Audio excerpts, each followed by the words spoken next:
What is up, guys? Welcome back to yet another brand new Major Bin gaming video. I hope you guys are having a fantastic day as always. Now, today we've already done a PS5 Pro video for Little Nightmares Enhanced Edition, but now we're doing it on the base PlayStation 5 for the Enhanced Edition. Now, PS5 Pro, the results for that, for people who don't sort of want to go and actually watch that video specifically, essentially what it is I believe that in the performance mode, because it's running more of a dynamic resolution, it literally seems to just boost it up to 4K on the Pro, so I'm not sure if we're going to see a difference there. That's at least in my opinion what I'm seeing.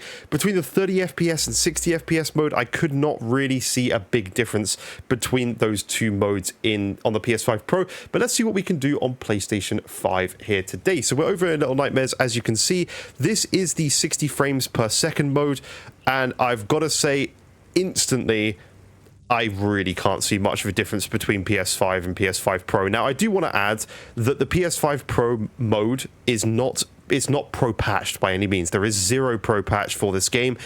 I perhaps thought that maybe the dynamic resolution, because what they quote online is that the quality mode is running at 30 frames per second at native 4K with ray tracing, and then the other mode, the performance mode that we're in now, runs essentially at dynamic 4K, but at 60 frames per second and still includes ray tracing. So, but I'm not seeing much of a difference, I've got to say. So maybe the PS5 Pro is running at a very slightly higher resolution. We'll have to see if some of the Digital Foundry guys or whoever wants to do a pixel count.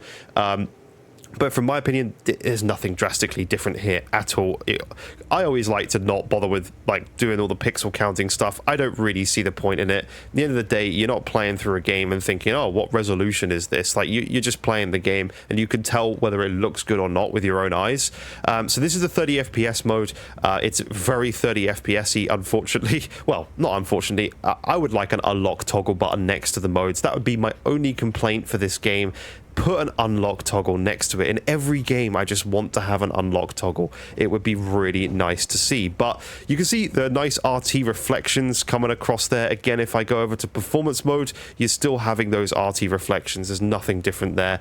It still looks the same, in my opinion. Looks really, really good, except you're getting 60 frames, which is exactly what I would want from this. Now, I'm incredibly excited to test out the PS5 Pro mode, because on Little Nightmares 3, just to make that clear when I say that sentence, that was really terribly worded from my end.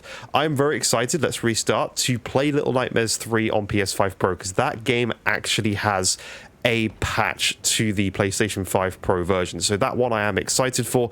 But I've got to say, this looks really, really good across all platforms that I've looked at now. Look how sharp this is. It's really, really sharp and detailed. And I've got to say, I'm happy. I'm really pleased that they've done this. And if you do pre-order Little Nightmares 3, you just get this for free with your pre-order, which is insane. Like, it's really, really good to see. You just get this game added to your library, and you can instantly download and play it, which is very, very good. So, you know, props to them for doing that. It always shows that they really do care about people just playing their game and getting into it. And I've got to say, if you want a decent, a very, very decent platforming horror game to play, this is one for you. I played this entire thing through with my girlfriend and played it on my own before as well, all in one weekend from both Little Nightmares 1 and 2. Just a phenomenal game. 100% play this game. It is really fun and a little spooky, and it has a very deep backstory, and it's one of those games that you just want to look into it after, because it's so crazy. It's so crazy. So definitely do give it a go, especially before Little Nightmares 3. That game, Little Nightmares 3, is a fully co-op game, so this one isn't. Unfortunately, you can only play this on your own. So me and my partner sort of like took it in turns playing, like who played and who watched and stuff in between. But yeah, Little Nightmares 3 is fully two-player. You are literally going to be able to have two people playing, and I'm very excited for that one, because again, these horror games are just great, and it's pro patch, so I'm even more excited for part 3 for sure. All right, let's keep going on up here anyway, just to show you a little bit more. As you can see, sometimes when you're playing a 3D platformer, it can be quite difficult to actually see where you're standing. But that was probably my fault, because I just suck. Let's try that again. Let's just jump across and keep going. The lighting is really, really nice, though. I have turned the brightness up a bit, just so you can see a little bit more, because these games are incredibly dark in in more ways than just the darkness of the game. It's more the story as well is very dark, but it isn't very bright in terms of, oh my god, man, this is a little frustrating, I gotta say. Let's put the light back on and carefully make our way up. Let's take our time. There is no rush, and we can go around this way. But yeah, there's a lot of like little secrets as well that you can find. There's other ways off of the main path that you can go, which makes the game even more interesting, to be honest. So there's a lot to be done. All right, let's open this. But it is a nice enhancement. Like if you go back and play the original Little Nightmares 1, it's certainly not as good looking as it is right now as what you're seeing on screen right here. This is certainly a very nice visual upgrade for sure, especially with the RT added. There is quite a few puddles in this game because yeah, I'm not going to spoil it, never mind. I was going to say something, but I realized not to say anything. It's just really good. Play the game. All right, let's climb up here. Creepy guy up there. Let's keep going our way up. But yeah, I'm not seeing any visual differences between PS5 Pro and base PS5. Both look equally sharp. The dynamic resolution is, in my opinion, not even there to me because it just looks so good.